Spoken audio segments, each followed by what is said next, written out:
جی السلام علیکم خواہش صاحب، کیسے ہیں آپ؟ ٹھیک جی ہیں، وعلیکم خیریت سے ہیں؟ السلام جی. سر یہ بتائیے گا کہ جو موجودہ حکومت ہے یہ اکانومی کے لیے اس نے بڑی کاوشیں کی ہیں، اور پرائم منسٹر بھی روزانہ اپنی تقاریر میں اکانومی اور معیشت کی بات کرتے ہیں، تو آپ کیا سمجھتے ہیں کہ یہ پالیسی کامیاب ہیں اور مہنگائی کی کیا سطح چل رہی ہے؟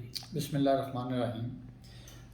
سب سے پہلے جو آپ بات کی ہے کہ جی حکومت بڑی کوشش کر رہی ہے کہ اکانومی کو بہتر سے بہتر کیا جا سکے.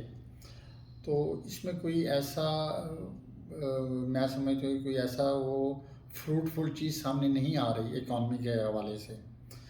آپ یہ دیکھ رہے ہیں کہ مہنگائی اس وقت پاکستان مہنگے ترین ممالک میں اس کا نام آ گیا ہے پاکستان کا. اور نو ڈاؤٹ پرائم منسٹر صاحب بھی ایک بات کرتے ہیں، ہمیشہ کرتے ہیں کہ یہ مہنگائی پاکستان میں نہیں ہے، انٹرنیشنلی ہے. لیکن ہم ایک زرعی ملک ہیں. جو زراعت میں یا زراعت کے متعلقہ چیزوں میں کوئی مہنگائی بڑھی ہے وہ بالکل غلط ہے. اور دوسری بات یہ ہے کہ آپ دیکھ لیکن لیں. یہ بتائیں سر کہ یہ مہنگائی تو ہر دور میں رہتی ہے.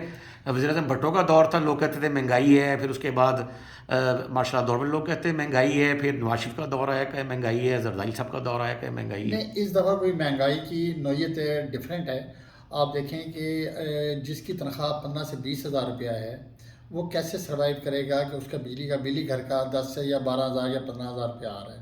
اس نے بچوں کو پڑھانا بھی ہے، کھانا بھی ہے، کپڑے بھی لینے ہیں اپنے، یعنی کہ روزمرہ زندگی کی چیزیں بھی لینی ہیں. تو وہ کس طرح گزارا کرے گا؟ گزارے تو پہلے ہو رہے تھے نا، یعنی کہ لوگ سروائیو کر رہے تھے. اب لوگوں کا سروائیول بہت زیادہ مشکل ہو گیا یہاں پر. بعض دفعہ مثالیں دی جاتی ہیں جی امریکہ میں، اور یورپ کی مثالیں دی جاتی ہیں اور یو کے کی مثالیں دی جاتی ہیں. تو اس پہ بڑی ایک مضحکہ خیز بات ہوتی ہے کہ وہاں پہ آپ دیکھیں کہ سیلری کا پیکیج کیا ہوتا ہے. وہاں کے اس وقت یو کے کی اگر بات کریں تو وہاں سے تقریباً 20 پاؤنڈ پر آور لیبر لے رہی ہے. اگر آپ کینیڈا یا امریکہ کی بات کریں تو وہاں تقریباً 15 سے 20 ڈالر پر آور لے رہی ہے لیبر جو ہے. اور ہمارے یہاں کیا کیا لیبر لے رہی ہے؟ 15 سے 20 ہزار روپیہ پر منتھ لے رہی ہے، جو کہ 1000 روپیہ مہینہ بھی نہیں بنتا. سر لیکن یہ بتائیں کہ جو پیکیج دیا ہے کنسٹرکشن انڈسٹری کو، اس سے تو اچھی امید افزا خبریں آ رہی تھی، تو کیا آپ سمجھتے ہیں بطور صنعت کار اور تاجر سر انما کہ یہ ایک اور سیکٹرز بھی ہونے چاہیے؟ سر جو تعریف کی چیز قابل ہے وہ بالکل ہے. انہوں نے ایک بہت اچھا قدم اٹھایا ہے جو کہ اس وقت کنسٹرکشن انڈسٹری کو دیا ہے. انہوں نے مراد دی ہیں اور ایگزمپشن دی ہے. اس سے فائدہ ہے، دو فائدے ہوئے ہیں. ایک تو جو سب سے بڑا فائدہ ہوا ہے، جتنی بلیک منی ہے وہ آپ کی آ کے باہر آ گئی ہے. اور دوسرا جو سب سے بڑا فائدہ ہوا ہے کہ آپ کی لیبر کی کھپت ہو گئی ہے. اور تیسرا جو فائدہ ہوا ہے کہ آپ کی جو انڈسٹری ہے کنسٹرکشن کے متعلق وہ ساری کنزیوم ہو گئی ہے. سیمنٹ ہے، سریا ہے، بجری ہے، ریت ہے، اینٹیں ہیں، یعنی کہ یہ تمام انڈسٹری ہماری چل پڑی ہے. اور لیکن ایک اس کا ایکسپورٹ کو تو کوئی فائدہ نہیں ہوا نا. ایکسپورٹ بڑھانے کی پرائم منسٹر بات کرتے ہیں، تو آپ کیا سمجھتے ہیں کہ ایکسپورٹ بڑھ رہی ہے ہماری؟ نہیں، یہ آپ نے پہلے بات کی ایم این ایس ٹی کی، تو پہلے میں وہ بات کر لوں کہ جس طرح کنسٹرکشن انڈسٹری کو انہوں نے سہولتیں دی ہیں، دوسری انڈسٹری کو بھی دیں، ایم این ایس ٹیز دیں، تاکہ وہ بھی جو بلیک منی ہے وہ باہر آئے، وہ باہر لگے، لوگوں کے کام آئے. اور کس اور کس انڈسٹری کو ملنی چاہیے اور ایم ایس ٹی؟ لیبر اس میں کنزیوم ہو. دیکھیں جی پاکستان کی سب سے بڑی جو کنزمپشن آئٹم ہے وہ ہے کیمیکلز ہے. کیمیکل میں بدقسمتی یہ ہے کہ اس وقت جو اگر پاکستان میں مینوفیکچرنگ ہو رہی ہے تو صرف وہ 1% سے بھی کم ہے. 99% ہم منحصر کر رہے ہیں امپورٹ پر، کیونکہ ہمارے یہاں نہیں ہے. اگر آپ ہمسایہ ملک انڈیا کی بات کرتے ہیں تو انڈیا اس وقت چائنا کے پیرلل کھڑا ہو گیا ہے. اور آپ کے علم میں بات ہوگی کہ اس وقت انڈیا پاکستان کی ایکسپورٹ بین ہے، بند ہے آپ کے علم میں. لیکن only pharmaceutical industry can import from the India pharmaceutical raw material. کیونکہ فارماسیوٹیکل را مٹیریلز اگر ہم کہیں اور ملک سے لیتے ہیں تو ہمیں مہنگے ملتے ہیں. اگر انڈیا سے لیتے ہیں تو وہ ایک معیاری پروڈکٹ دے رہے ہیں. اور ہماری تمام فارماسیوٹیکل انڈسٹری تقریباً 70% اس وقت انڈیا سے امپورٹ کر رہی ہے جتنا مٹیریل ہے. اچھا، وہی مٹیریل جو انڈیا ہے وہ آپ کو یورپ کو بھی دے رہا ہے، چائنا کو بھی دے رہا ہے، امریکہ کو بھی دے رہا ہے. وہاں سے وہ 3 گنا ریٹ زیادہ کر کے وہ پھر ہمیں ری ایکسپورٹ کیا جاتا ہے. تو اگر انڈیا سے ہماری امپورٹ ویسے بھی کیمیکل کی کھول دی جائے تو وہ ہماری انڈسٹری کو فائدہ ہے. اور میں تو یہ کہوں گا کہ امپورٹ کی تو بات کی بات ہے. پہلے جس طرح انڈیا میں ہوتا ہے کہ جی وہ اپنی انڈسٹری کو سپورٹ کرتے ہیں، پوری فیزیبلٹی دیتے ہیں، اس کو فنانس کرتے ہیں، اس کو پوری ہیلپ کرتے ہیں، ون ونڈو آپریشن کے تحت کوئی ان پہ محکمے مسلط نہیں کیے جاتے، تو انڈسٹری وہاں پر بوسٹ اپ ہو رہی ہے۔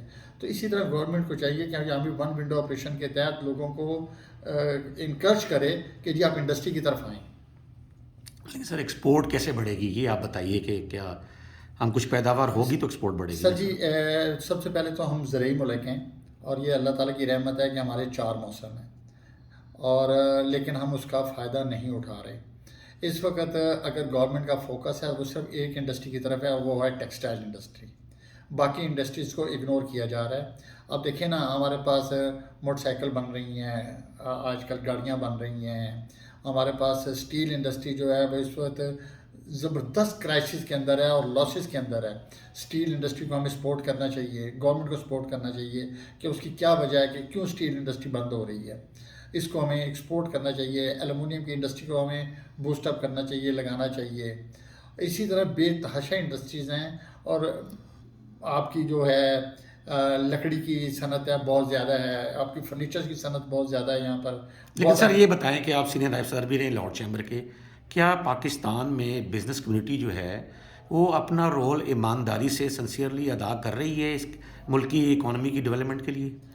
سر دیکھیں، اگر تو بزنس کمیونٹی کی بات کرتے ہیں تو اس وقت جو ٹیکسز اور ڈیوٹیز کے مد میں اگر کوئی پیمنٹ کر رہا ہے تو وہ بزنس کمیونٹی ہی ہے، اور بزنس کمیونٹی کوئی اس وقت زیر عتاب بھی آئی ہوئی ہے۔ بزنس کمیونٹی اس حکومت سے خوش بھی نہیں ہے، کیونکہ طرح طرح کی پابندیاں لگائی جا رہی ہیں، اور نمبر 2، جب آپ کسی ملک میں ٹیکسز کی طرف زیادہ زور ڈال دیں گے کہ جی ٹیکسز بڑھائیں اور ریونیو اکٹھا کریں، تو اس میں آپ کے ٹیکسز کے لاسز شروع ہو جاتے ہیں۔ دبئی کی مثال آپ کے سامنے ہے کہ وہاں پہ صرف 5% کسٹم ڈیوٹی ہے، اور وہ پاکستان سے زیادہ اسٹرانگ اکانومی ہے اس وقت۔ وہاں نہ کوئی انڈر انوائسنگ ہوتی ہے، نہ کوئی مس ڈکلیریشن ہوتی ہے، نہ کوئی اسمگلنگ ہوتی ہے۔ سب سے پہلے تو گورنمنٹ کو چاہیے کہ جی اس کو ڈیوٹیز ٹیکسز کم کرے، اور دوسری بات ہے یہ کہ ہم IMF کے پریشر میں بہت زیادہ آئے ہوئے ہیں، اور ہم اس کی کڑی سے کڑی شرطیں مان رہے ہیں، اور اس کو جو خمیازہ ہے وہ ہماری پبلک کو بھگتنا پڑ رہا ہے۔ لیکن کیا سر یہ بتائیے گا کہ کیا آپ جو بزنس کمیونٹی کے طور پہ، بزنس لیڈرز کے طور پہ جو پرپوزلز دیتے ہیں حکومت کو، کیا وہ نہیں مانے جاتے؟ دیکھیں جی، جو پہلی حکومت تھی وہ تو بزنس کمیونٹی کی پرپوزل کو مانتے بھی تھے، کیونکہ ان کو سمجھ آ رہی تھی کہ بزنس کمیونٹی کے بغیر ہم نہیں چل سکتے۔ لیکن یہ حکومت جو ہے وہ جو پرپوزلز ہیں وہ اگنور کرتی ہے۔ اب دیکھیں، ابھی انہوں نے فارماسیوٹیکل انڈسٹری پہ 17% سیل ٹیکس لگا دیا، جو کہ سراسر زیادتی والی بات ہے، اور اس کا اثر جو ہے وہ اینڈ کنزیومر پہ جائے گا۔